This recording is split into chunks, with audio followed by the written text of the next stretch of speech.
à tous, vous écoutez l'analyse, une émission de Maïso Pakam.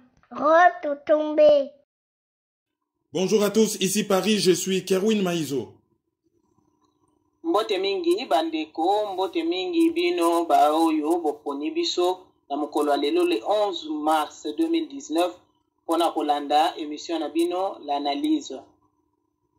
Na mokolo lelo sujet na biso kozala sur tournée héros américaine oyo ndeko na biso Martin Fayulu abandi par mboka Bruxelles na Belgique.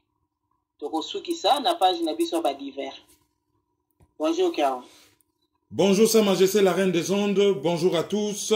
Ndengo Lobina Lingala, deux titres, disons titre principal.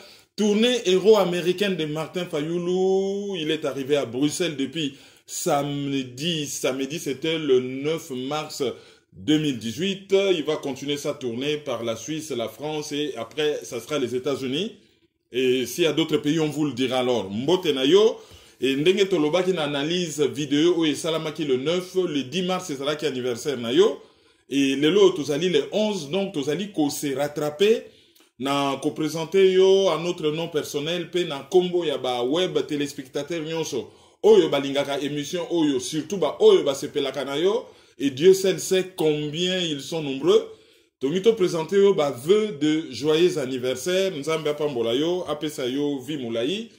Et puis à rétribuer yo na ndenge na ye parce que à lobby à moi la rétribution et à moi la vengeance mais toke na côté rétribution pona mosala oyo ozali kosala volontairement et gratuitement pona Congo. Alors na yebisaki ba web téléspectateur que oyo alingi ko s'associer na ngai pona kopesa cadeau ya équipe ya analyse et ben PayPal na biso ezali maizo@hotmail.com.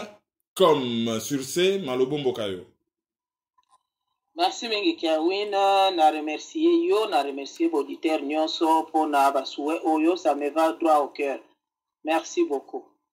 Donc, monsieur Martin Fayulu a komaki na Bruxelles. Toko senga yo o tiabiso na contexte. Ndenge nini ou bien ndenge balobaka boni monsieur Martin Fayulu. Aye komema tourner na ye oyo azosala sur vérité des urnes boni aye kokoma nango na Europe et puis analyser fond ou analyser forme na ba activité nyonso ye asala. Avant de répondre à la question, on a juste ko présenter le rôle totali ba panafricain na batu nyonso bazali touché de près ou de loin na ba catastrophe nyonso et salami spécialement ya éthiopienne Airways parce que cette société c'est la plus grande société aérienne en Afrique et ils allaient fleuron en Afrique et ils allaient honneur pour nabiso nyonso africain ce qui likambo kwele li société wana société au ba congolais et belé ba empruntaka c'est comme si ils ont touché biso personnellement bien que na 32 nationalités oyo bazalaki na kati ya mpepo wana ba congolais bazalaki te mezali na sœur moko ya Kenyan azalaki kosala na Kisangani akendaki pona renouveler passeport na ye alekaki par l'Éthiopie yende akufi ce qui fait que paroisse na ye na Kisangani bazali endeuillé et puis biso nyonso awa na diaspora na bamboko biso tozo fanda oyo ezali lokola bamboka na biso bamboka mingi ezali na deuil na monaki par exemple na Canada un professeur d'université ya moindo lokola biso tango na monaki bon et dérangeaki nga makasi. Bon, après, il y a des Français, il y a des Belges, il y a des Canadiens, il y a des Américains. Et parmi bateau bazo landabiso, ezali, na ba oyo, bazo ba nationalité, bamboka wana nyonso, tozali ko présenter les bino, ba condoléances, les plus attristés, d'autant plus que journée où il y a les 10 mars, c'est là que journée quand même assez noir. Avion à Turkish Airlines, et les cas qui n'ont pas perturbation, il y a eu 32 blessés, Ethiopian Airways, et quoi il y a décollage, bazo soupçonné, Boeing 737 Max, il y a Boeing, donc, société est na siège na Chicago, et Oyo ba usine ezali na Seattle, bazo soupçonné que système informatique nango, eza na défaut, bon, tout c'est la enquête et salama, donc ça fait 157 morts, aux yeux Oyo ya Turquie, c'est 32 blessés, aux yeux Oyo ya Transat, et Zouaki ba problème, ba kitisi yango vraiment vite fait na New Jersey, na aéroport ya Newark, il y avait, je crois, 2 blessés graves. Na Colombie, crash, il y a eu, je crois, 12 ou 17 morts. Hein. Bon, année, période, mongo pe boye, avion, il y a Malaysia, moussous, beti masasi, on dirait accident, avion, et ça n'a moi journée, moi période, mongo boye, il y a comme une espèce de série. Bon, batu yama loba mabe na français, balobaka série noire. Pona, et logo nyonso ezali noir, il faut ça la mabe. Il faut plutôt ça la réforme à balangue, non, colère noire, chat noir, série noire. Babilogo nyonso kaka noir, pona, na imaginaire ya batu, surtout ya bana na biso bazo kolawa, quand on dit noir, donc ezali mabe, hein, voilà, nangaina banda un peu na dossier wana avant to leka na dossier mususu. Alors, pour encore répondre na mutuna na yo, après l'élection, Martin Fayulu azalaki victime ya fraude électorale organisée par Seni Oyo ezali apparemment sous Botia alias Joseph Kabila. Et fraude électorale wana e bénéficiaki na Félix Tshilombo Tshisekedi Oyo azali receleur de fraude électorale. Et ba journaux ouest africains ba bengaka bango kutu des voleurs de vote. Donc ba yibaki ba vote et avant de lingwende Oyo ezali ayete anganzami nango.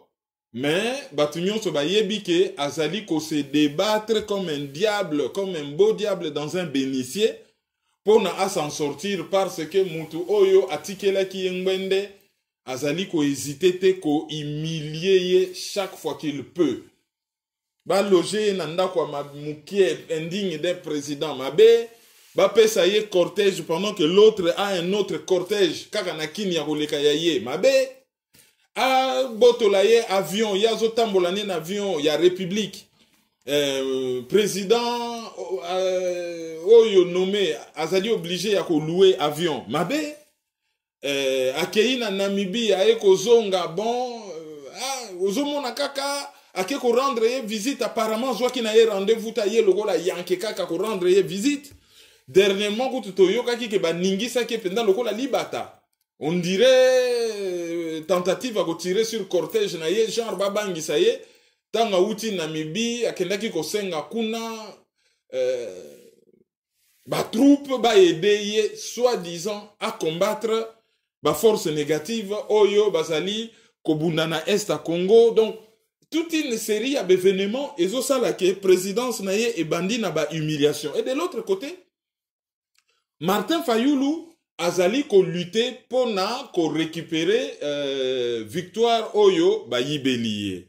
Bien entendu, to ko rappeler un fondamental, to yebisa ki bino et to ko répétaka que ba kendaka ba élection na mboka oyo ezali occupé te.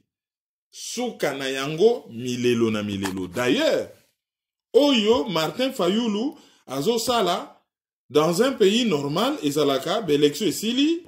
Bon, ce qui m'a ba contestation ezali et qu'il y a une justice moko oyo batunyo so basa na confiance na yango et après ce qui justice a tranché makambo esili. Mais oyo ya Congo mutu akolela akomitungisama akobunana 3 élections même résultat. Jean-Pierre Bemba a accepté l'inacceptable. Masasi na Kinshasa batu bakufi allez bakimisie et après kuna ndengezo monana pour empêcher pour mettre à l'abri à déranger Joseph Kabila te allez dossier moko Centrafrique et Bimi 10 ans ya boloko ya ofele ndenge tozo loba boye to bunga te mais to fongoli vraiment parenthèse pour tozo mona kutute pourquoi to kotie la mona divers. Jean-Pierre Bemba a outi kosenga de par la bouche de son avocat, par la bouche l'avocat écrit donc de par son avocat a outi kosenga presque un peu plus de 68 millions de dollars pour na ba indemniser par rapport na 10 ans au fele à passer na boloko. A sengi mbongo ndambu pour na bambula oya leki na boloko. A sengi mbongo pour na famille na ye oyo ba subir préjudice. A sengi mbongo 4 millions de dollars pour na ba frais d'avocat oyo ya dépensé en 10 ans. 4 millions de dollars. Et aye kosenga sikoyo 42 millions de dollars pour na ndenge ba gelaki ba biloko na ye ba société na ye ba mbongo na ye esaleli ye kabakata na perte. Soko aussi bambongo oyo bajelaki biloko. Bambongo oyo ya ba frais d'avocat. Bambongo oyo ya 10 ans ya vie na ye ba BBC. Na bambongo oyo famille na ye ba souffrir pendant 10 ans. Ce pays a koyoka moto po akobunda na likambo wana toyebika kokakola. Mais Jean-Pierre Bemba a sengi 68 millions de dollars. Source Jeune Afrique et Uti Kobima. 1 heure à peu près avant tout ça l'analyse. Disons, tout comme mon 1 heure avant tout ça l'analyse. Ezali information le 11 mars. Ndenge tozali kolobalo tozongeli sikoyo Fayulu doto lobby Jean-Pierre Bemba 2006 milelo na milelo. Tshisekedi Wamulumba Etienne 2011 milelo na milelo. To prévenir bana mboka to lobby nzela wana bozo kendeza malamu te. Bo bundela kosiko la mboka soki possible zui na liboke komi ya bino nde boke kosomba kwanga bole. Bango ba préféré na bango kosomba kwanga liboke ezali na maboko ya mopaya. Ale suka batuli na kwanga na maboko ndenge ba ko yemba na zaiko babi mobini ya zoba. Ba pesa ka kwanga ya pamba po azanga nyama ya bole ina yango.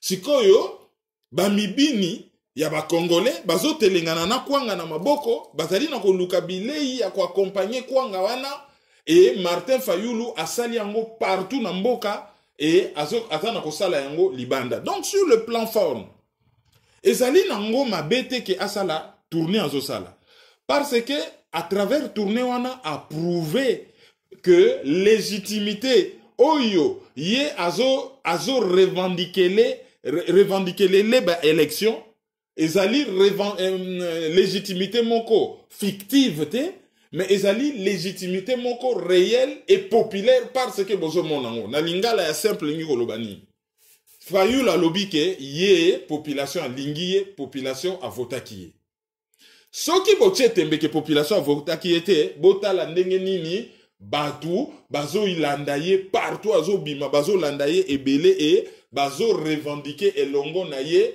vote oyo bayibi bango. Pour la question mon à Bruxelles batuni Fayulu balobi bayibi yo ba élection bon a corriger direct à l'obité. Bayibi nga ba élection te élection za ya bino bayibi bino nde ba élection. Et il n'a pas tort parce que oyazo voté c'est le peuple yazali candidat. Bon, en tant que peuple, il est pas voté qui ça c'est autre chose. Mais tango a sali précision c'était quand même important que a prouvé que effectivement ndenga zolo ba ke ba vota ki e bota la kutu ndenge batu bazo bimebele soki azo sala ba meeting c'est ni kolobake ezali a solo batebele bazali simanaye démarche wana ekoki ko se justifier. Deuxième démarche batu oyo balingaki balekisa deuxième fait na kati ya démarche wana tokoki ko souligner ezali que batu oyo balingaki balekisa message ya tribalisme tribaliste tribalisme bakomi kokosa po bango nde bayebana penda donc tribalisme ya mabe les tribalistes eza bango bakomi kokosela ye tribaliste ya prouvé na ye bango na mokili mobimba que azali kinois originaire de Bandundu mais azosala ba plein wapi na province orientale na nord Kivu na sud Kivu na ba Congo pas seulement na Bandundu mais akena na Kasai te. Pour soka kena Kasai, oyo e votaki à 98% Félix Tshisekedi et que babambiye mabanga et que ça la comportement moko républicain te là batu ba koki ko réfléchir sur le tribalisme parce que ba aspect wana ba reprocher la kayango mingi batu oyo bazali proche na UDPS. Donc asali déjà démarche on na Congo place oyo batu ba votaka. Et si koyo abandi côté extérieur il y a démarche wana par ba pays notamment très influent oyo azali bazali na ba diaspora moko bazali na influence makasi sur le plan par exemple économique, même une influence psychologique na mboka ezali population ya espace Schengen et puis population congolaise oyo ya Amérique du Nord. Donc aye par Bruxelles. Et tango komi na Bruxelles accueil ezalaki makasi batu bazalaki plein na aéroport ya Zaventem mais toye ko beta masolo ya plein te parce que masolo ane ezali dépassé bato baka koyemba plein na plein balakisi bango ke plein ezali exclusivité na bango te, ezali apanage na bango moko kaka te, mutu batu misusu pe bakoki ko revendiquer ba plein wana. Or débat eza na niveau ya plein te, parce que ce qui débat ezalaki na niveau ya plein, il y a toujours la question qui vient après le plein et après. Mais toujours soulignant à titre informatif que Batou, Bayaki et Belé na aéroport à Bruxelles, bon, curieusement, RTBF a lobby une centaine de personnes. Bon, bango peut-être basé na ba statistique à police, bango peut-être ba yebita ya couloir wana, mais kaka o biso to monaki, j'avais du mal ya ko croire info o ya RTBF qui avait 100 personnes. Bah après, tango ba bimi, ba kei na amphithéâtre, il y a université flamande o ezali na Bruxelles, UWB, et amphithéâtre wana ezalaki plein, et ba ekoleka na basilique ya Kokkelsberg na Bruxelles, et ba congolais ba yaki plein na kabakata na basilique wana, et tango ba bimi, il y avait toujours des scènes, il y a Batou Oyo, Bazalaki Kolanda, Martin Fayulu. Donc, ça c'est des faits qu'il faut souligner par rapport à la forme. Après maintenant, ce que lobby sur le plan strictement à la population congolaise. Na Congo, Batbabima Kebele. Ça c'est un message quand même important. Oyo, Bakoki Kotindela, ba observateur tant national qu'extérieur. Na niveau ya diaspora, Batba Votakate. Bon, mais na niveau ya diaspora, population a quand même na influence et vous allez appeler message au ekoki ko aider ceux qui lobbying ezo salama pour na kolakisake, j'ai la population derrière moi. Le problème est wutia pas na bino na poto. Ceux qui boke na sens oyo ngai ça dit ye fayu la zolinga boye bake batu oyo bomona ke belé na ba aéroport na ba cathédrale bako comme la bino problème a wapo bako interpeller opinion publique na bino dans la rue. Dans ce sens-là, démarche pe ya Martin Fayulu ekoki ko se justifier et mobilisation ya masse ekoki pe kozala important. D'autant plus que démarche yango esuka kakate na rencontre na ba congolais, ça c'est normal à expliquer bango réellement ce qui se passe, après ça bango la bonne information, mais aye bako capitaliser par rapport na oyo ezoleka. Mais avant to kota même na fond. Sikoyo, ce qui te poussé réflexion na biso musika par rapport na partie à makambo ya sasali na Congo. Réflexion ezopesa nini, ezopesa que Jean-Pierre Bemba a mekaki na Masasi et Simbite. Ba discipliné. Etienne Tshisekedi a mekaki na popularité et Simbite. A meki o imperium, bat ba cotiser mbongo et melami na libulu ya nguma ti lelo ba remboursate. Et à l'ongwe président élu allez aye kokoma na ye opposant ya Joseph Kabila avant même ya ko collaborer na ye et de sortir de l'histoire par la petite porte. Alors Martin Fayulu pouvait faire mieux. Mais toujours remarqué que peut-être des marches en se poursuivre. Donc awa tokoki ko juger on en nzelate. Mais tokoki ko sala un bilan d'étape. Parce que azana ba levier oya koki ko soulever. Yemo ko lobaki yango na conférence de presse à lobby bazalaki na ligne rouge oyo batelaki bango. Ligne rouge à liboche zalaki que Kabila a se représenter. Kabila a dépassé ligne rouge à se représenter. Or erreur bango bazo sala. Bazo considérer que Kabila se représenter c'est une victoire, mais le fait que Kabila se représenter a contourné yango et à se représenter à travers son bizimungu Félix Tshisekedi oyo yache na pouvoir oyo abimi Maréchal Pétain. Sotolobi Maréchal Pétain, tozoloba Maréchal Pétain à Deuxième Guerre mondiale parce que Maréchal Pétain na histoire ya France na Première Guerre mondiale. Azalaka suka na héros national na Première Guerre mondiale aye ko kwe à côté ya mabe na Deuxième Guerre mondiale a komi kolabo. Tandis que Félix Tshisekedi, lui, n'a pas de parcours glorieux, à se retrouver wana et puis Mbalamoko a commis président. Donc, pour Martin Fayulu, Balobio, première ligne rouge, ezali que Kabila se représentait. Bon, deuxième ligne rouge, ezali que Batouba Koufate. Or, Moutazo Boma, ezali Kabila, ezali ba opposante. Donc, bango bako bomba nate, si Malikambouana ke o Batouba Koufate po, aucune loi ezo interdire bo bimisa batu na balabala. D'ailleurs, l'article 64 de la Constitution, oyo ezali en symbiose, ezali émanation, il y a droit à l'autodétermination du peuple. Il y a charte des Nations Unies, ezali ko-imposer, je dis bien ko-imposer, c'est une obligation. Ils ont imposé batu, batelemela, mututo groupe ya batu nyonso, oyo, balingi, bamema, mboka, nandenge ya vuya.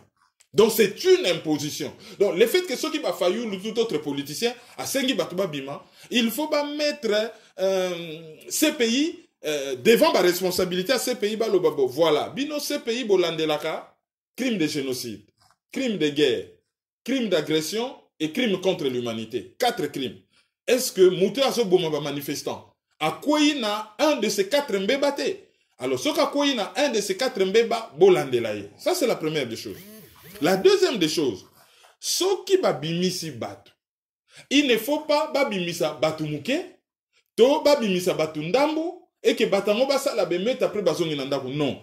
Il faudrait basala un travail de fond, babimisa batu me tellement ébélé, ba submerger police, et ensuite batouana ba tenir au moins à 3 jours libanda, parce que ambassadeur ya États-Unis, à Lobaka, et ba yebi bien qui bossait pour la CIA, même ceux qui officiellement ils allaient avouer, mais ceux tali CV naye, azana profil. À Lobaki, 500 000 personnes dans la rue pendant 3 jours, on ne parle plus de Kabila. Or, avec plus de 10 millions de personnes à Kinshasa, ceux qui ba leader nyonso bazako prétendre que bazali à opposition, ba yebisi batu balobi, bobima penza, bobima ebele. 50 000 policiers sont battus bango na kin et que bat bimi partout na bagoma que moyen même pas bazo ba policier à province ba na kin, ils ne vont pas tenir ne fils que nzala. Et ça na marche moko comité laïque de coordination salaka bat ba mona kota kauka policier lembi na nzala. Pour les aye musala zo bunda banana tongo masasi comme ba charge ko kima bambango. À partir de 16h il faut véhicule moko la na bango na biloko olia. Mais ce qui pression, au bout il y a 3 jours, bako katana, même bango bako katana nanzala. Tandis que bana yakin, ce qui ke ba mouni, bana poto, so ba mouni ke bana kin ba bimi na balabala en masse. Bana poto bako se mobiliser pour na kotinda ba mbongo, même chez ba église, pa ya batu, ba contact ba nini, ba canaliser mbongo bien pour na mai, mapa et monana, batu ba tenir na balabala ba bima. Donc ils ont la possibilité de le faire, mais ils ne le font pas encore. Ça, c'est maintenant quelque chose, oyo, ezali, assez étonnant. Alors, pour na kosili sakaka côté forme, tu remarqué que Fayulu a commis na poto, Muzito, abonné absent, Jean-Pierre Bemba, absent, Moïse Katumbi, absent, et na podium, tozomona par exemple, Dr Mbungani, oya MNC, tozomona mona batume ba leader wana o il fallait que ba afficher unité na bango bazate et commis absence moko très remarquable, très remarqué et on se pose la question qu'est-ce que ça cache derrière. Toyebisa kibino tolobi Martin Fayulu batinda ki akendo teleme na élection. Tango a commis machine à voter, tango a commis kuna population tellement bayina ki Kabila. Mbala moko, il fallait se rapporter chez Tshisekedi parce que ça mona Tshisekedi. Oh! Tshisekedi a keko s'associer na nani Kamere, oyo, babenga kaye Caméréon, oyo azobi makabilis. Donc, du moment ka s'associer na Kamere, allez, kop na yenyo so na Kabila bimi na poisa population, sanziye et une bonne partie par rejet. Et n'andenge encore par dépit et par défi, se rallier sur Martin Fayulu. C'est ainsi qu'un leader national est né, Mutazalaki, un petit leader, na échelle ya Kinshasa, aiko comme un leader national. Je crois que succès na ye ya sika. Oyo zo sala de l'ombre, na ba mbiaka oyo, bazalaki komona ke na kati ya lamuka bango penza baza ba mbiaka. Succès na ye wana ya sika. Je crois qu'il y a des raisons et déranger certains mbiakandenge na lobby ba mpaka oyo penza ba simbi financièrement o baza na ba moyen oyo baza na ba kombo Oyo, bazali na ba structure, Jean-Pierre Bemba aza na MLC, Parti National, Moïse Katumbi aza na réseau na ye, ya ba carnet na ye international, Mbongo na ye na réseau ya ba supporter ya Mazembe. Donc, Bango ba commis en retrait et commis très remarquable. Et pour na kosuki sa côté forme, Martin Fayulu a développé système ya kobina na ba meeting. Alors, ngai na yebi na nga kutu kobina te na salaka adepte ya ba danse te. Déjà, ce qui les choses ne dépendaient que de moi, vraiment na salaka kunati. Mais batu oyo ba yibi élection lokola bazo luka. Ba kosela ye tribaliste. Or mutabeta masolo ya tribalisme to mona biso nyonso na meeting ezali Vital Kamerhe, directeur de campagne. Il y a Félix Tshisekedi. Donc, il le faisait au nom de Tshisekedi parce que c'est directeur de campagne. Il y a des discours tribaliste. Babengi Fayulu tribaliste à la place et bakomi ko s'attaquer na fa eloko nyoso Fayulu ko sala lokola ye muta komi. Point focal na bango po kalakalezala ki nganda. Ah, nganda! Soki ka kolobi ata te yo fonza la mutanganda mikolo nganda babosani ekomi Fayulu. Soki kaka okoti ata na bis il faut tout na bata bandunu baza na bis te mususu aza bongana kiti po soki biso mibale to se retrouver na bis awa toko bima ba tribaliste na metro te bandundu d'abord mutu nyonso bandundu aza muyaka or na bandundu ba tribu ezebele et mutu nyonso bandundu akomi soka sali likambo non mpangi non ba tribaliste eza bino tala ese kangami bino na nzoto kombwa taliban bo bunda na bino yolongwati bo créer na bino yolongwate alors bozo ko c'est la Fayulu kobina bokomi ko critiquer mais bolobi ke Tshisekedi Etienne azali Nelson Mandela or Nelson Mandela grand danseur yena Jacob Zuma na yokaka même na era dialogue intercongolais basololi et avant ba signer ba makambanini ba yebisaka bango ba bito bina nanu il faut za tabombe kito bina ba pona ni ba bité biso awa c'est la coutume to bina kananu to détendre l'atmosphère après à to passer na makambo sérieux donc ça fait partie des coutumes bon notala ba image so bolobi Tshisekedi daza lokola Mandela je ne sais pas ce qui est déjà faux. Et ensuite, histoire à Mandela, on a livre à Winnie Mandela, na ya ye moko Nelson Mandela, pour comprendre qu'il n'y a pas à comparer. Et Mandela, qui vous allez former na FLN Algérie. Azaï ko beta masasi ko sala batanta. Ye ba benga ka ye terroriste. Akota na prison en tant que terroriste. Abimi, au la zonge la Soweto te akomi na monument na 100 ans. Allez, andimi apartheid a posé si la mais apartheid économique et continué.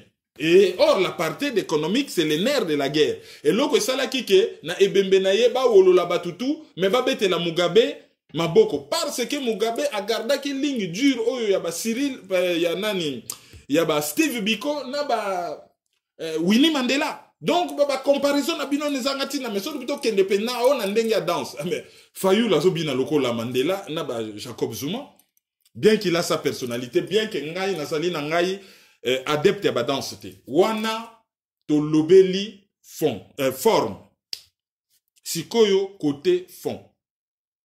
Fayulu a komi apesi interview na RTBF et na ba média belé. Alors là to rejoint un peu en désordre. Azo pesa interview côté ba journaliste belge à lobby que dans une question, dans une phrase à lobby Tshisekedi azali soutenu par bandeko na ye ya baluba. Donc tribalisme on est commis visa. Il y a même un ami à yoka ki ango na couloir ya Nations Unies. Bazo yebisa ye balobi et un ami très sérieux. Bazo yebisa balobi mais votre président là, il est soutenu par une base, je veux dire linguistique, tribale. Donc batu ba yebi. Ya wana na mona tango journaliste oyo Anne-Marie Cro, je crois na bossa na prénom na Cro akeko koma ke Tshisekedi aboma IDPS pour na tribalisme na ba taliban ba fana nyeti lelo article ça toujours en ligne ba combattre kate on dirait ba ça conscient que journaliste aloba il kamba solo. Donc journaliste a ebisi penda Fayulu alobi Félix Tshisekedi azali soutenu par bandeko na ye tribal. Alors comme qu'on reprochait Fayoulou le fait qu'il y a un dimanche que oui, en fait a confirmé qu'il fallait qu'à l'Obani, qu'est-ce que l'Okuta? Il fallait qu'à l'Obani, qu'est-ce que l'Okuta? Et tango aye na salle. Ba poser ba question nyonso ba balingaka ba poser. À déconstruire l'Okuta moko oyo batu ya cash ba monta mokili mobimba ya l'Okuta. Ba lobio Martin Fayoulou akendaka na cour constitutionnelle sans ba preuve. Eza souka na l'Okuta yebisi bango lobi avant ba kende na cour constitutionnelle ba linga ki ba mema ba preuve. Ba yebisi bango te boya nango le jour J mukolo boko samba et mukolo yo ba samba ki Martin Fayoulou alobi ba carton bo monaki wana ezalaki ba carton ya ba PV. Donc l'Okuta nyonso na mayo wo. Les problèmes se trouvent na niveau ya cour constitutionnelle où ils allaient contrôlés par les nouveaux partenaires de Félix Tshisekedi. Na Nigeria, ancien président azali réélu. Opposant na ye azuite malinga contesté ba résultat. Oyebi nini organe où ils ont joué rôle ya seni ya Nigeria sali. Et lobi na muto a perdre l'élection et lobi na ye ke pour na okoma recours na yo bien ozana besoin ya belément tala ba PV nyonso yango yo tala wana na kati soki biso to salaki musala mabe sala recours na yo tala belément nyonso yango yo yaka na yango. Mais loi électorale et lobby faut pas publier ba résultat bureau par bureau. Pourquoi baso sala yango ti? C'est ça la loi électorale, bureau par bureau. Ezaka te que bon mututel a gagné non. Batbangi ba yeba bureau tel to monaki ke mututel a gagné ki bureau bo ba sali ba addition ba benga ngo compilation ba sangisi bureau par bureau. Pourquoi baso publier en outé? Donc l'Okuta wana o yaka na ba preuve te voilà a prouvé que ayaki na yango. Et na question à quoi Bekimpele a répondre à l'obi mboka waneza infiltré yazo benga ngo infiltré tala Martin Fayoulou na droit ça s'appelle l'occupation. Rapport ya ONU ezali. Bankunda batwaro bazo régner lelo na bakigali baya bakota na ba troupe bazalaki bétranger bayeka ba changer ba uniforme balati ba uniforme à Congo en violation de la loi congolaise d'abord sur la nationalité ensuite sur kosa la misala neti ya bilamba makasi sadi musala ya basoda. Ils sont entre 3 000 et 50 000. Il fallait que Bazonga na Kigali batikala. C'est dans un rapport de l'ONU. L'air batikali. L'occupation c'est quoi? C'est le fait que Ndambuto et Belé ya Batu, Oyo ya Bilamba Makasi, Bafande Libino na eteni to Mboka Mobimba. Et c'est le cas. Donc Mboka wana ezali occupé. Martin Fayoulou lobby ezali infiltré par l'officier rwandais. Et à tout nikutu bate bongo yemoko Kabila zanani. Salmumba va répondre aza rwandais. Bon, vous avez dynamique à foule. Il fallait pas loba citoyen rwandais, terme juridique. Pour na loba que bazo baye yete po aza rwandais, mais bazo baye loko aza na nationalité rwandaise, donc azo sa la allégeance juridiquement na État Moussousou, c'est le Rwanda. Donc du coup, azo violé loi, constitution en Congo, déjà sur l'accession, l'obtention de la nationalité congolaise, et ensuite sur l'accession à certains postes à responsabilité, dont le poste, il y a président de la République. Donc c'est un problème, pas sociologique, mais c'est un problème juridique, à violer loi. Il y a un préféré, bon, la foule, hein, sociologiquement, bagangi kaka rwandais. Oui, mais en réalité, je pense que c'est mieux même de dire citoyen rwandais. Et ça a été dit, les langues ont commencé à se délier. Donc, Martin Fayoulou aye, Bayambiye, et l'équipe bien, conférence de presse, Yemoko, Jean-Pierre Bemba, à Monanité, Moïse Katumbi, à Monanité, Oyo azali complice à ma baignon chez les cas na Congo, Colette Brackman, ayaki na yena salle wana, bon, bayaka na salle, hein, bayoka kama kambi misusu, bakenda kokoma makambi misusu. Donc, voyage na Bruxelles et l'équipe Malamu, wana ezalaki volet ya kokutana na communauté congolaise, sikoyo etikali volet ya kokutana na ba autorité belge. Mais na interview moko Martin Fayulu siko tozongeli makambo toloba ina forme. Azole sa journaliste a lobby soki na lingi na ordonné na population ba telemela Tshisekedi na kosalango. Mais Martin Fayulu soki enyo loba nini?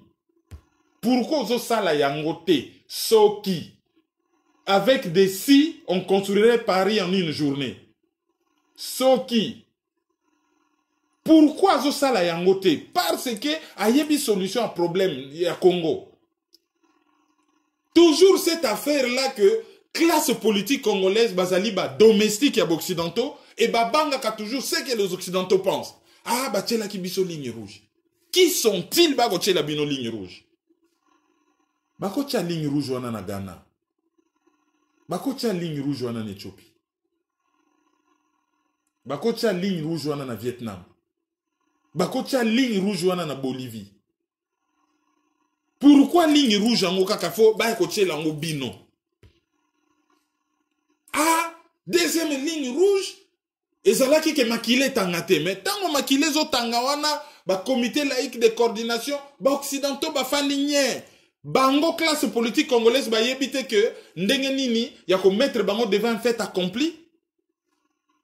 Non assistance à peuple en danger. Ko saisir ba ONG, ko saisir ba tribunaux ya libanda. Bobani na ko embarrasser bango bo bien bon. Compétence universelle, c'est-à-dire tant au cas crime contre l'humanité sala mezana ba pays misusu même so que sala mi chez bango te bogo landela bango kuna. Mbala moko ale bo monter vrai dossier plainte na Belgique. Belgique a combien embarrassé? Bon, n'est pas salaka, a jugé Ariel Sharon, premier ministre belge. Israël a finga Belgique, bon, mona. Allez, bah, déposer plainte contre George Bush. Et, bah, modifier la loi. George Bush, bah, gagner les banques. Et bien non. Toko longo la base, ya autant wana, to gagner les pays, monsieur, c'est l'Union européenne, bah, longo lycée Joanna. Bah, virement bancaire, union sur monde, et les kakana, organisation, bah, benga ka shift, et ça, na Bruxelles. To longo lango wana, bo, mona, et bo, kanga, bambanga, pays à mouké.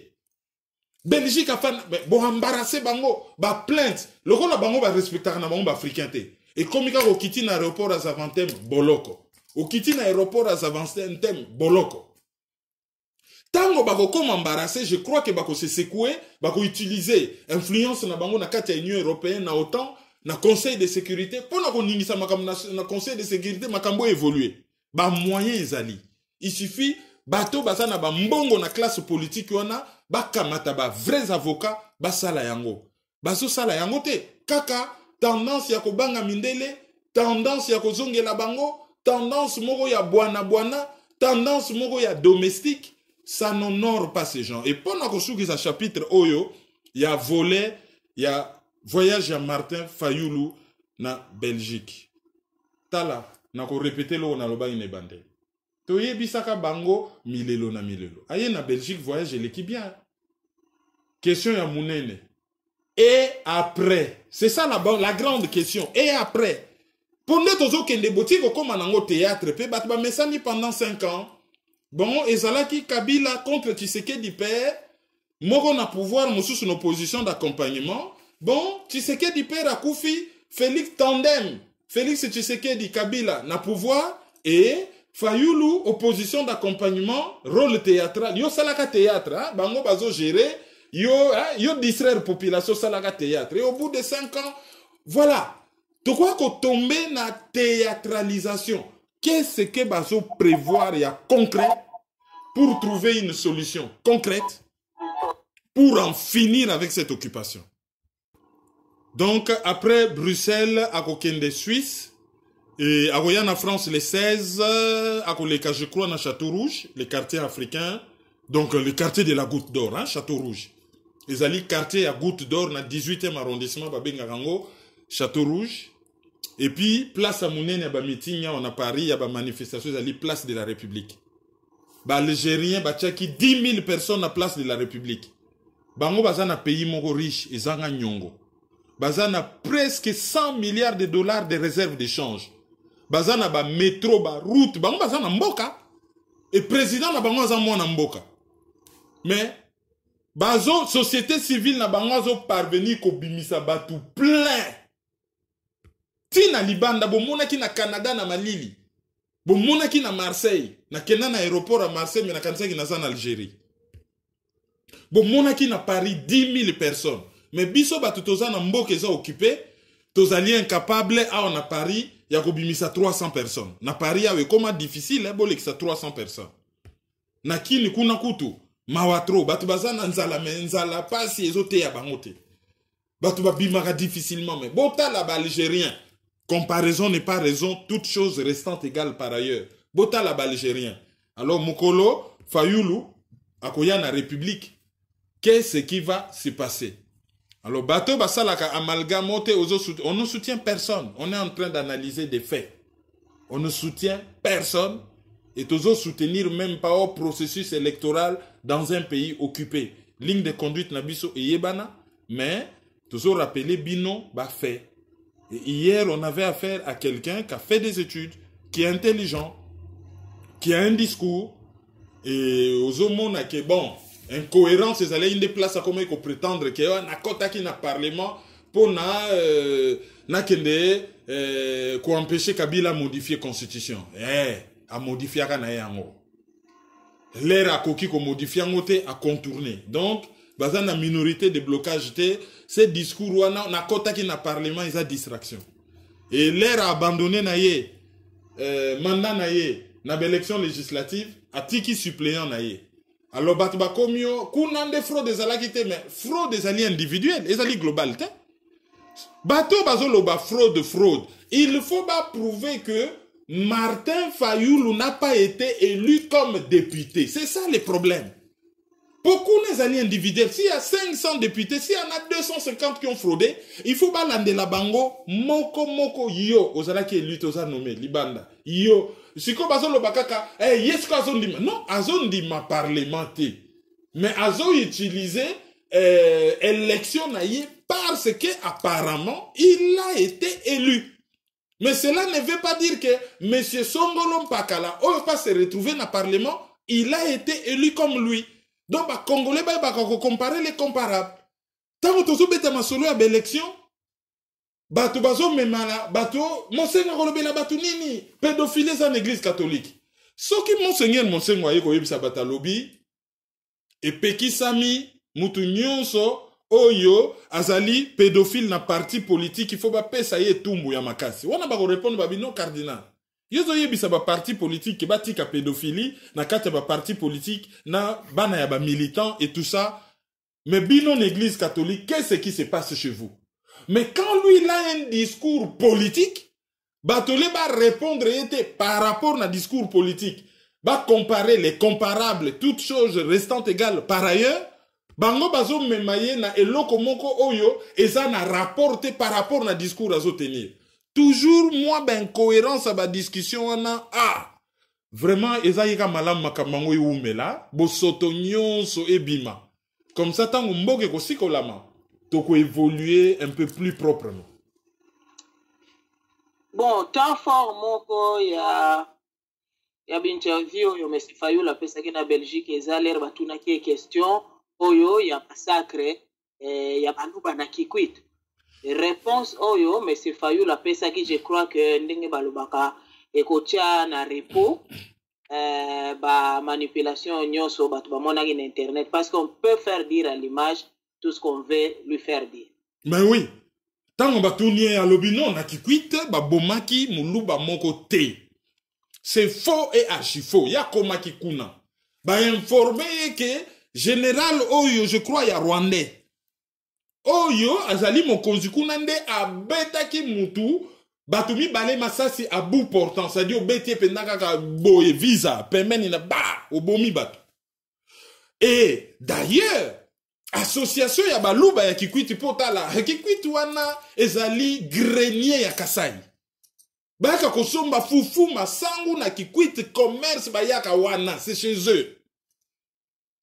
Et association baluba ya Kikwit baye komona ye ba expliquer même que bango baza na bango na kimia eloko moko esalamaki te babomaki na bango mutu te baza na bango kimia bango kutunde ba beteli lisolo ndenge ba bomaki bato et bato ba bomaki bazape d'ailleurs baluba te et mwasi ya Muzito député ya Kikwit azali muluba mwasi ya Muzito député ya Kikwit azali muluba et basengi Fayulu azonga aya ko résoudre ba problème nyonso oyo ebimaki wana par rapport na élection et tout ça mais lui ce n'est pas son rôle parce que bazana député na bango Muzito. C'est à Muzito de rentrer là-bas, d'essayer de kota là bon, problème électoral ango, ezo le kanenge nini, mobulu ezo bima wapi, pourquoi ba betaki batu masasi, ndenge nini kosala ke batu wana bazonga, c'est à l'air député, mutawuti na ye gungu soki wapi, aye ko se faufiler, ane mwana ki kwitite, awutaki gungu.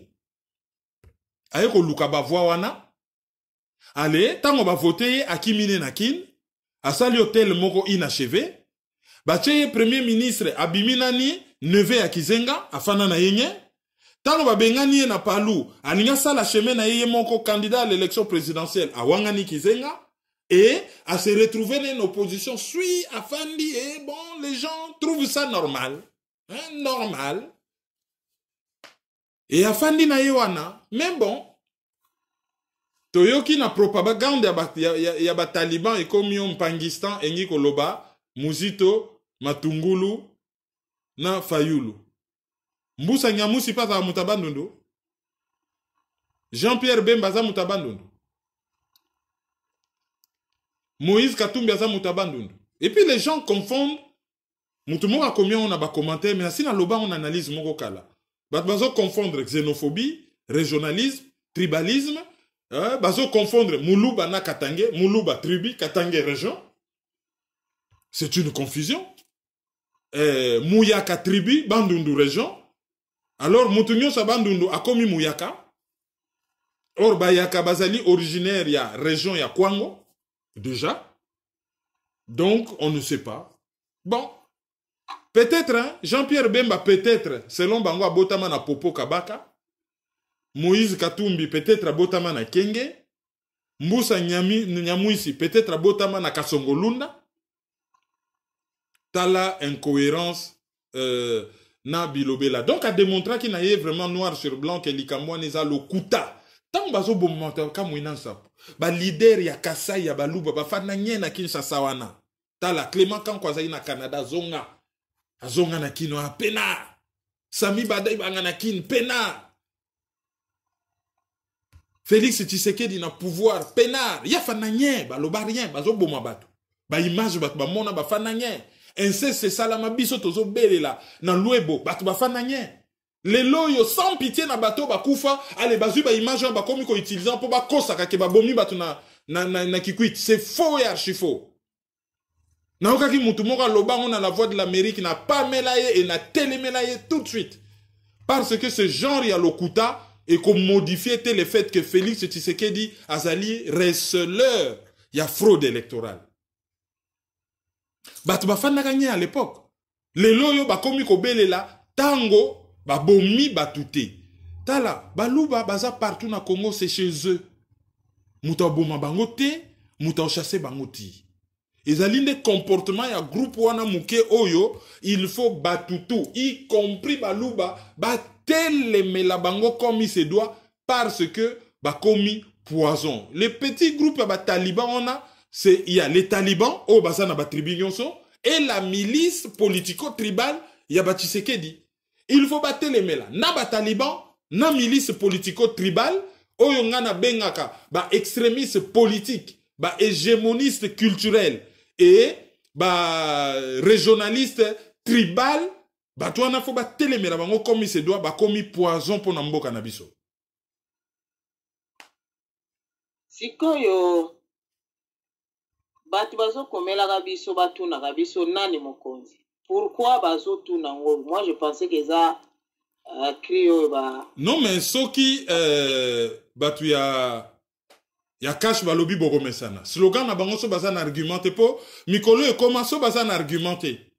Soit ba bengi yo tribaliste, haineux, frustré, aigri ou ba beleli okomesana or muta mesana kana mabete sikopi ba komaka ko belela fake news Félix Tshisekedi a nommé lisusu informateur te mais oye na Namibie a prometaka batuke a fake news et ça verrait vrai a nommé cabinet na ye oyo ezali me cabinet moko plus de la moitié ya batu bazali bango nyonso batu ya tribu na ye.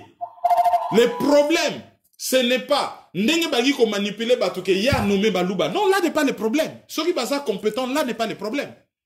Problème ezali que lokola yazali muluba akoki konomete batu misusu sur la base ya critère wana et kokoma critère tribal. Donc l'infraction entre guillemets ce n'est pas le fait ya konomé baluba mais le fait ya konomé bato bazali même tribu que ye. Autrement dit soka zalaki mo Congo et ka nommé ba Congo ebele c'est pas bien.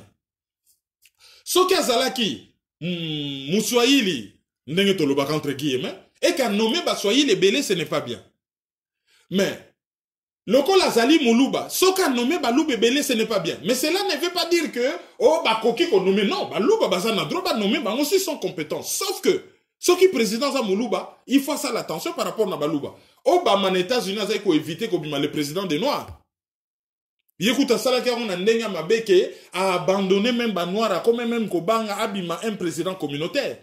Parce que loko la zaki noir, et logo tout ya kosala pour ba noir et koki ko bima mabe. Bon, naso ki Georges Kampiamba, il trouvait que équilibre régional les alliés respectés, parité, y a ba genre les alliés qui respectaient. Bon, na mitunika so biso nyoso totanga ki même ordonnance. Et tala, il y avait 30 personnes. Même ceux qui va modifier, toyebi ke batimisusu, neti ba kinkie mulumba, neti ba ntambwe mwamba, baza baluba te matana ba komba baluba. Ata sokyo ba longolio 5-6 personnes oyo baza na ba kombo a connotation. Mais na ndenge ya vérité. Batu ebele. Na kati wana baza baluba. Donc c'est une nomination tribale. Et ordonnance wana ezali nulle et non avenue, une ordonnance bidon. Parce que signé par Kamere pour copie conforme, ça on n'a pas jamais Maître Jackson Kalonji là, pour copie conforme, mais na place à président Bakomika ka Félix Tshilombo Tshisekedi sans signature et sans fonction. Disons, fonction exacte, signature exacte. Donc ordonnance wana ezali nul. Juridiquement, c'est vraiment un simple chiffon.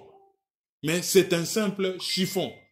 Tala basala ka stage na mutu mboka te. Mboka neza biso tout. Ba mater moko po bazo kindo sala stage na mutu mboka. Tina niveau que directeur de cabinet a commis ko sala ordonnancement ya ba sortie de fonds na ministère ya finance. Yena ni aza ministre à finance te. Aza ministre à budget te. Ake ko bimisa ko senga ba bimisa déjà $500,000 sur 2,500,000 fo batonga muzole ya Tshisekedi. Wana kaka pona muzole. Mukolo ba kundaye mbongo nyoso basi ba bimisa. Oh l'État bimisa. Bako tsango peka na compte neza mbongo à l'État. Oyo bako louer lisusu ba avion batu ba ya ba obsèque ba nini. Toko koma na 5 millions. Ye nani. Apport na ye na histoire ya Congo eza nini. Pone belé ya mbongo wana ebima 5 millions pona ye. À part le fait que alongola ba Congolais ko banga. Bilan na ye ezali que ye muta fongola ba Congolais misu ke tala muta ko monela bino na mboko te bo fongola misu. Ça s'arrête là. Bilan na ye musu sezani. Bakanisi ke ba komisa Lumumba na makasi. Tala tango baka longina ba chombe bazalaki ko trahir ba nationaliste mutatinda ki bangote. Bakwa ko rectifier erreur wana na makasi te donc directeur de cabinet azo bimisa ne mbongo a ministre de finances te gouvernement ya kaleza wana. Bazo travailler na yango. Bazo travailler na yango. Botala ndenge nini alias Joseph Kabila zo sakana na batu.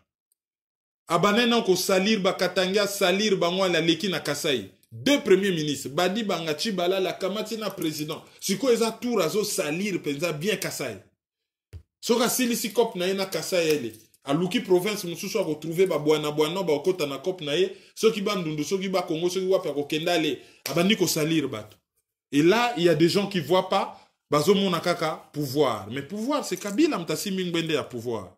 Et agenda ya Vital Kamerhe ba yebite hein, azaka babenga ke nyoka. Très mayele ninga fanywana nyoka.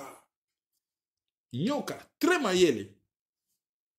Tozo banga ke lobi ya kosuke la bango, suka na milelo, grand milelo.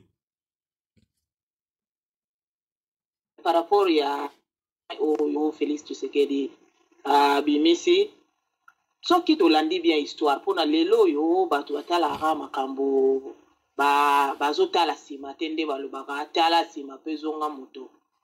So qui totali, na ba époque ba Mobutu, ba époque belé, so qui kaka ba nommé un ministre, un Kassayen, on comprend, na Belgique, tendance ya batu moko bo batonda kuna parce que à un moment de l'histoire, un de leurs était passé quelque part au bazai ko pesa ba bourse ba monana ki. Oui, par exemple, le professeur Djeloler Alekaki atindaki batete la ebele na Bruxelles, yango batete la bazak ebele na Belgique et que na Canada kuna ezali ka beyaka mwanga parce que bon, déjà je crois que mutu moko akendaka liboso et puis baswaka ba bourse ba nini par effet de masse, balou bébélé na Canada.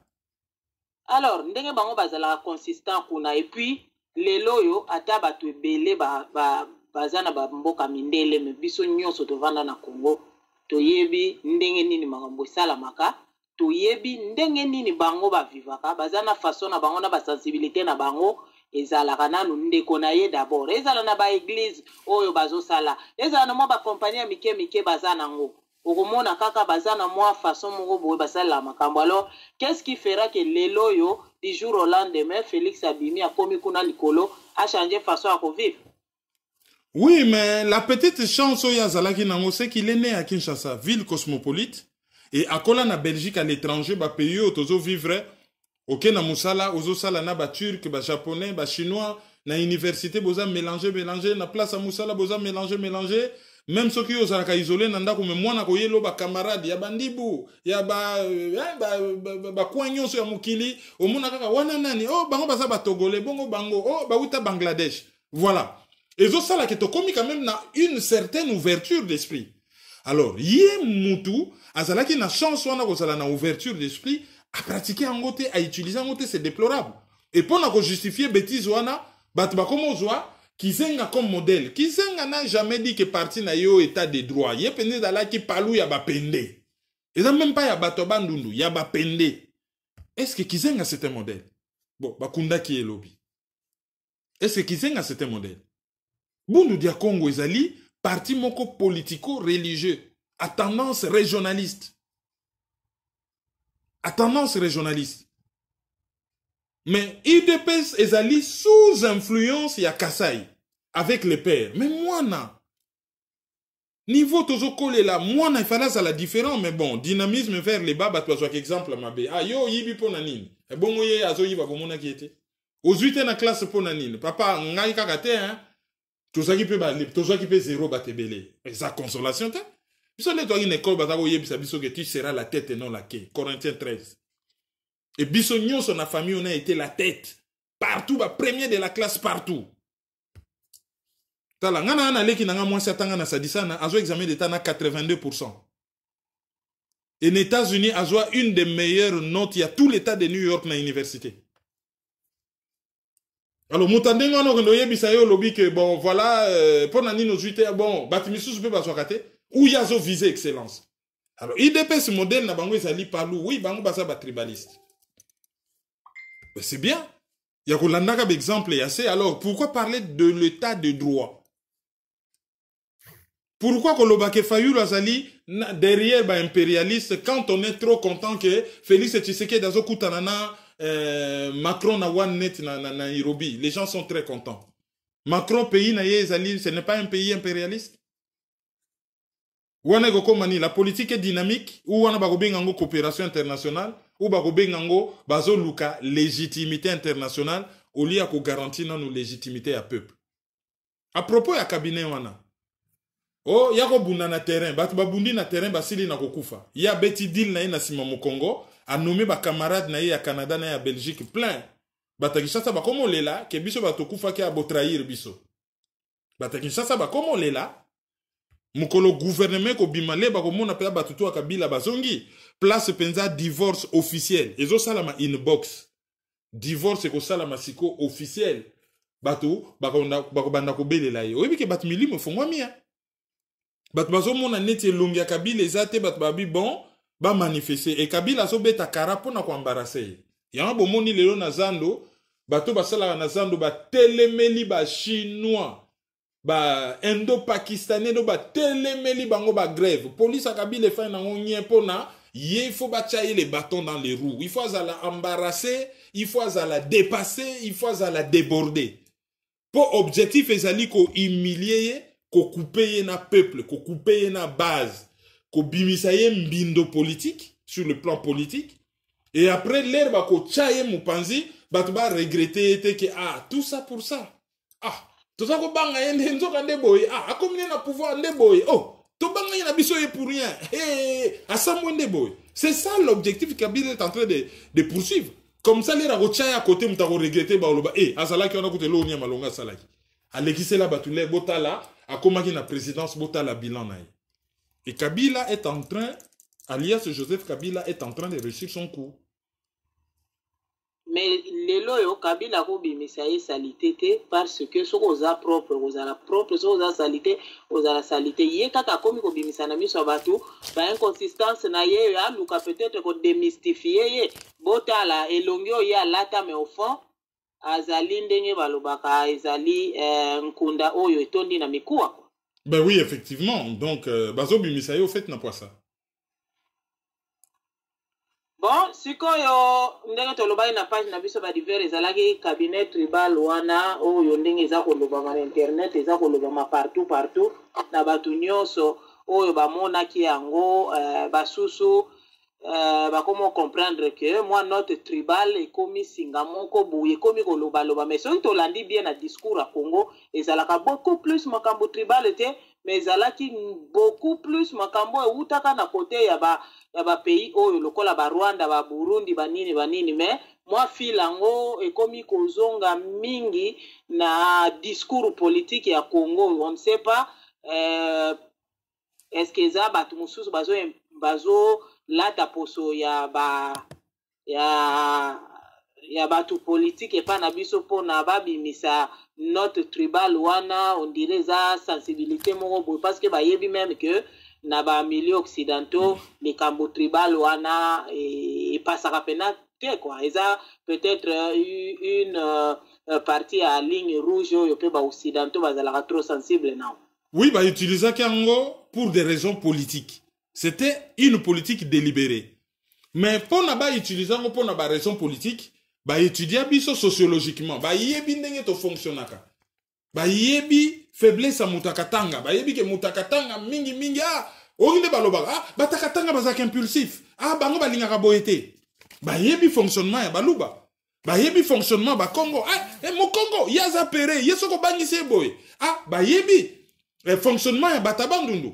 Bah yebi ba étudier biso ba yebi quand est-ce que baso matissa certaines personnes à pouvoir et loko nini il faut ba utiliser période wana pour na quoi affaiblir biso. Donc d'un côté il y a l'action il y a ba service étranger o baso sala yango mais responsabilité na biso ba congolais a munene na likambo wana parce que nous prêtons à ces sales jeux. Nous prêtons à ces sales jeux. Tala oyebi que même bato bazaka tozaka na bango na poto ba intellectuel ba master na biso bakomo benana na chaba tuna défi na lobby mutabengi nga te yo ofinga ka baluba nga bita bonga na finga kate na famille na biso to finga kate on est bien éduqué donc longo là déjà moi ko finga ça c'est de 1 de 2 na pesi mutu 3 mois na bi yelanga ne fiske vidéo moko na bi vidéo moko oyo yoka nga na zo finga baluba ça fait 3 mois que j'attends vidéo zoyati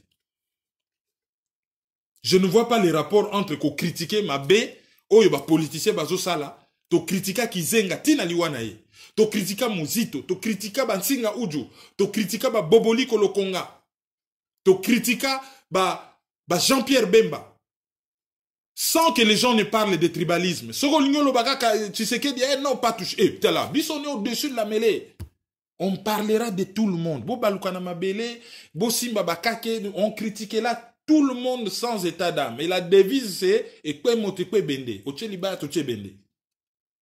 Et toko lobela mututu oyazo sala mabe na mboka na biso Donc, on a une grande partie à responsabilité pour les étrangers à se glisser, à utiliser faiblesse. On a, qu'il y a des gens qui sont prêts à cela.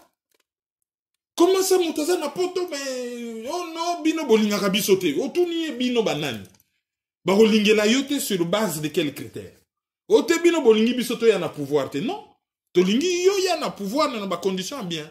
Et non mupaya afandisa yo wana contre bana mboka o trahir mboka, to lingi te mbe yo trahir. Yo ya na pouvoir, oui, c'est ton pays, tu en prendras soin parce que c'est ton bien. Mais tant que commis traître, au commis ennemi public numéro 1, to côté le melayo. C'est aussi simple que ça. Tout à l'heure, là, l'analyse, Nazaï Koye Bisabino que Bakundaki Antoine Kizenga, bon, tout le monde a qui cérémonie en live na RTNC, bon, après, c'est quoi, historien, Osala Moussala, na bango, po baye, qui il était réellement, héritage ni natiki namboka, à qui na secret nini, qu'est-ce qu'il savait, mais d'emblée, Tokoki Koloba déjà, qui ne laisse pas un souvenir heureux.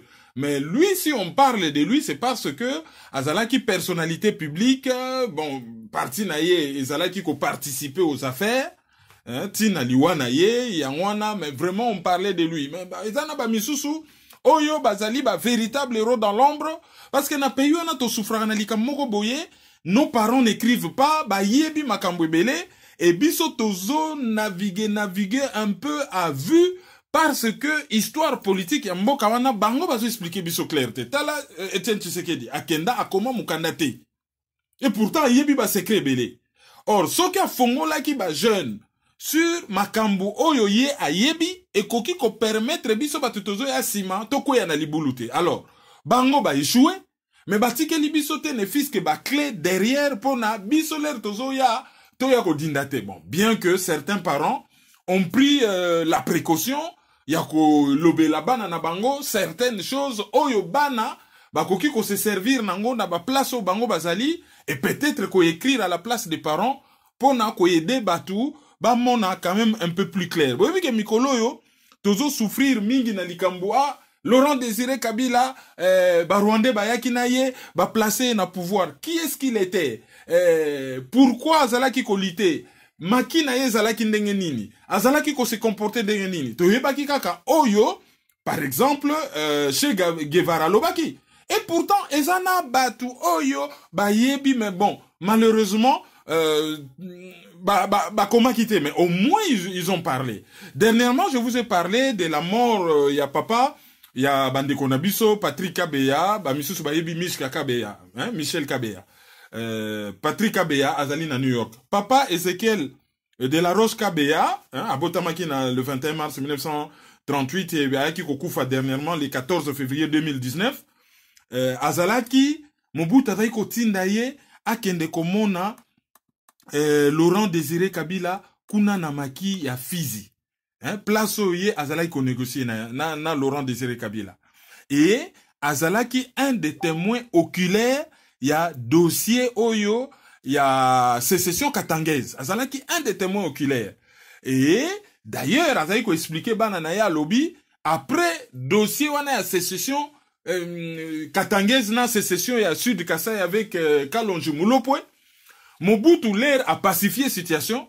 Pour na apesa l'impression que Azali ko punir baluba to azo kabolamboka kazali tribaliste et tout ça asali nini à récupérer un groupe de Balouba, à placer Bango, n'a pas sa responsabilité. C'est ainsi que, entre autres, par exemple, Etienne Tshisekedi, Oto Yebi Kazalaka, proche na Kalonji, à Lubango, d'ailleurs, na interview na Yasuka na Radio Kapi, à se retrouver qui, un de proches collaborateurs, il y a Maréchal Mobutu, et Zalaki na cadre wana ya kolongola image ya tribalisme, ya wana Zwaki Bango, ba Jonas Munkamba, ba Etienne Tshisekedi, et Général Ilunga, ainsi de suite.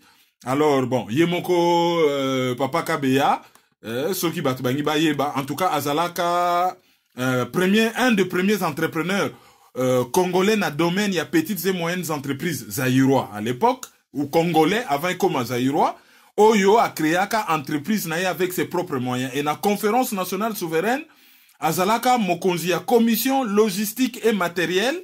Hein? Donc, la conférence nationale, Yemutazala qui a géré tout ce qui est logistique et toyebi que logistique à conférence nationale souveraine et zalaka logistique moko assez lourde après akomaka ministre et après avoir kokoma ministre azalaka pe enseignant atangisa ba PDG ebele atangisa ba chef d'entreprise atangisa ba ministre ebele atangisa même premier ministre Mulumba Lukoji. Voilà, alors il a été enterré dans le cimetière Notre-Dame sur le chemin de Montréal à Ottawa. Atikiba na ebele, bakoko ebele, na tangel binomi bale. Le banquier Patrick Kabeya na New York. Et puis, misusu ba yebi po ba yembaye, Michel Kabeya, oya yebana na kombo ya, Mishka Kabeya. C'était notre façon à nous de rendre hommage à ces papas. Oyo, Atika Kibiso, il n'y a pas longtemps, et hommage aussi soit rendu à monsieur Joseph Erlingen. Oyo, à Koufaki dernièrement, Bakundiye, Joseph Erlingen Azali, Papa Bokilo, il y a la grande Mobundeli Amboka, Marie-Sylvie Mami Donja Okako, c'est-à-dire Azali, Papa ya Mobali Naye, et Koko ya Bananaye. Donc, pour na biso ba Congolais, to benga ka bango ba Bokilo. Donc, wana Azali, Bokilo na biso ya Belge, Papa Joseph Eilingen, Oyo, Akufaki, bango mo na flama balobaka. Opa, Koko ya Bananaye, hein, abotama na 1927, avec Okufa, le 3 mars 2019. Auditeur du jour Nabiso, Yaliboso, Ezali, auditrice du jour, Ezali Madame Brigitte Ndala. Madame Brigitte Ndala, Azali na Allemagne. Auditeur du jour Nabiso Amibale, Azali na New York, les États-Unis. Prénom naye Bibiane. Bibiane, tout en anglais, hein? Bibian. En anglais, Bibiane, je crois, ou Bibiane. Voilà. Donc, Bibiane, N1 en anglais. À cause se reconnaître. Alors, Tokamati.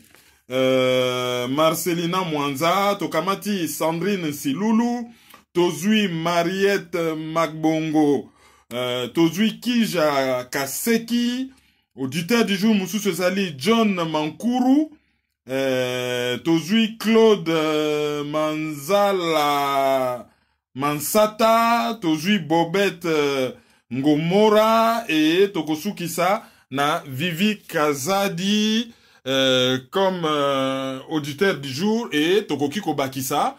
Je crois que c'est la deuxième fois que Tozo voyez Christophe Massamba yé Azali politicien, hein, pour Azali na parti politique.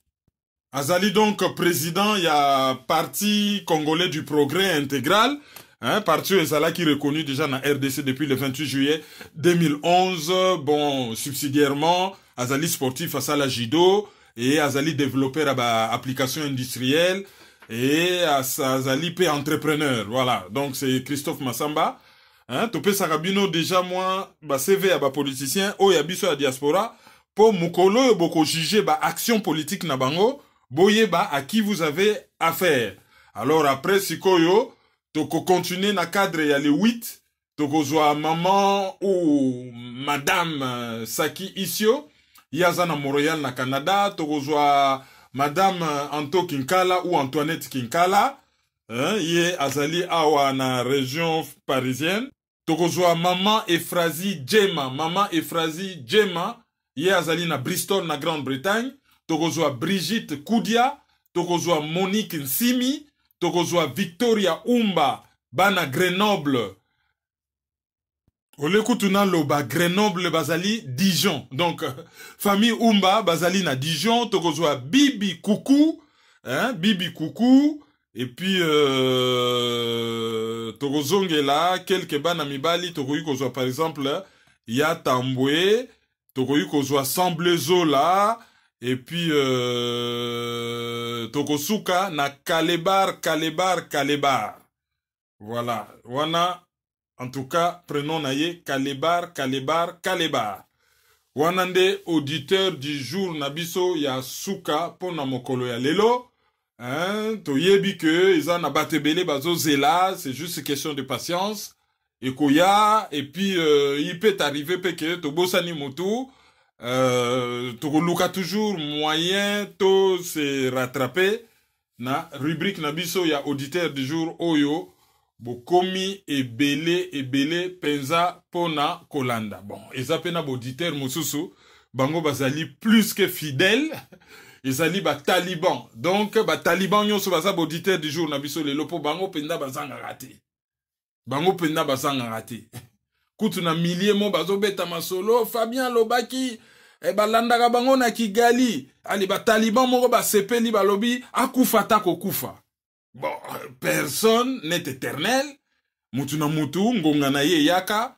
Mengai au moins mukolo na kokende bana nanga bakoyoka sonite na likambo tata salaka. Bana nanga au moins bakozala fier nangai et j'espère que mboka nangai ekozala fier nangai ke mutu oyo a teki molimo a teki cerveau pona kozala fanatique.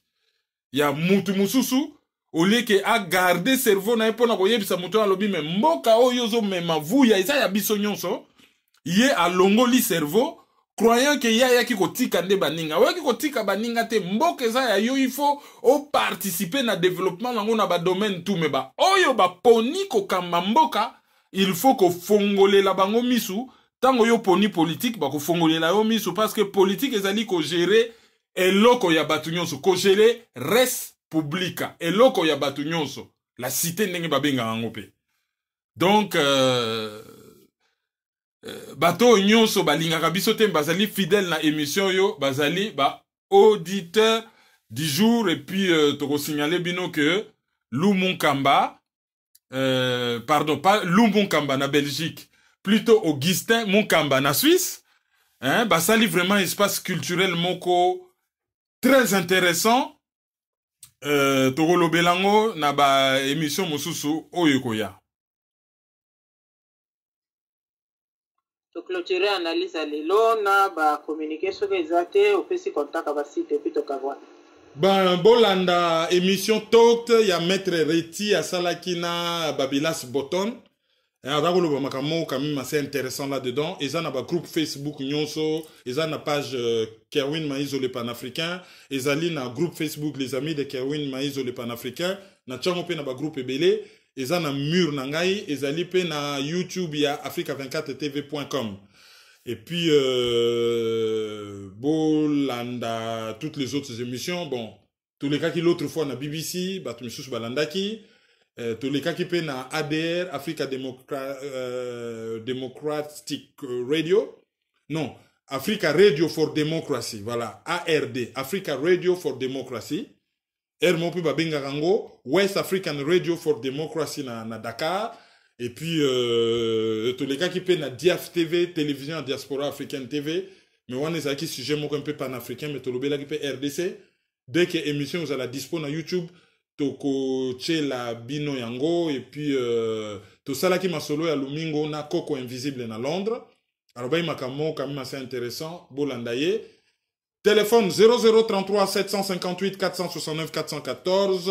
Lika mobile ya France pour naba oyo balingi ko charger on ba unité.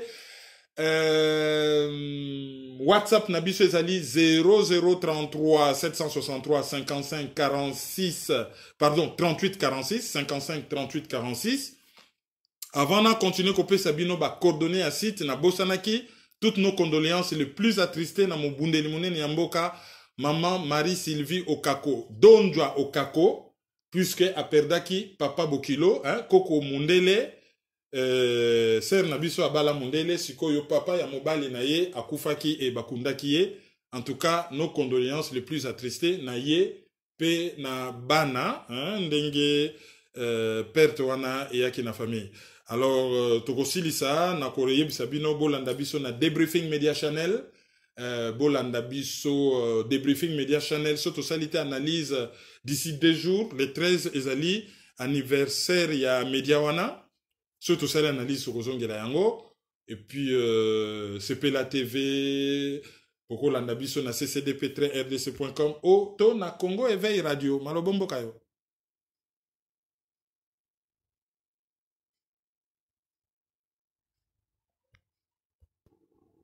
Au revoir.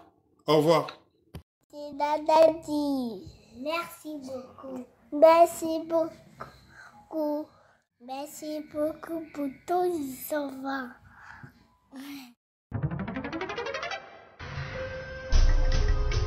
Yo, petit à petit, Kermine implique Banakin. Fouta ici, fouta par là, fouta autant. Dans les milliers qu'on foutait là.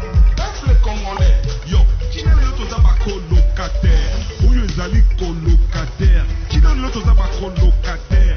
Où les ali colocataire? Qui n'a l'autre comme colocataire? Où les ali colocataire? Qui n'a l'autre d'aba colocataire? Où les ali colocataire? Donc c'est soutenir. Il faut lutter pour une nouvelle société. Mais pour la lutter, il faut que la arme, il y a vérité, il y a justice. Tontika le Bouddha, Tontika l'hypocrisie. Mboka ezoki na pasi, mboka ezoki na sans position, ba génération na biso pe ezokufa, ezoki na okufa sans position, sans solution. Mais nous vivons dans les pays un temps de confusion, d'obscurité, de désespoir. Mais nous savons qu'au plus profond de la nuit, l'aurore pointe déjà à l'horizon. Analyse sur la liste.